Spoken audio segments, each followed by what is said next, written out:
एक खूबसूरत जंगल में बहुत सारी चींटियां रहती थी। वो बहुत मेहनती थी और हमेशा काम में मशगूल रहती थी। वो सुबह सवेरे उठती और खाने की तलाश में निकल जाती थी। एक दिन जब चींटियां अपने काम में मशगूल थी तो उन्होंने एक टिड्डा देखा जो एक पत्ते पर आराम कर रहा था। टिड्डा बहुत खुश था और गीत गुनगुना रहा था। चींटियां इसके पास आई और बोली, ठीक है भाई, तुम्हें भी हमारे साथ काम करना चाहिए। सर्दियां आने वाली है, हमें खाने की जरूरत होगी। टिड्डा हंसकर बोला, मैं क्यों काम करूं? जिंदगी तो गाने और खुशी से गुजारनी चाहिए। मैं बाद में सोचूंगा। चींटियां अपनी राह चल दी। टिड्डा फिर से गीत गाने लगा। कुछ महीने गुजर गए और सर्दियां आ गई।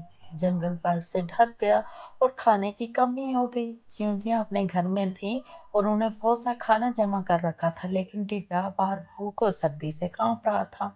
आखिर एक दिन टिड्डा चींटियों के दरवाजे पर आया और बोला, चींटी बहन, क्या तुम्हारे पास मेरे लिए कुछ खाना है? चींटियां इसे अंदर ले आई और कहा, हमने तुम्हें पहले ही बताया था कि मेहनत करना जरूरी है, लेकिन फिर भी हम तुम्हें कुछ खाना देंगी।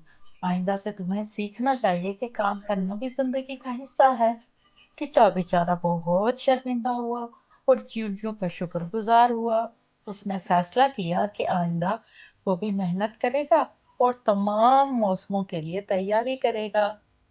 और उस दिन के बाद टिड्डा और चींटी हमेशा एक दूसरे की मदद करते थे।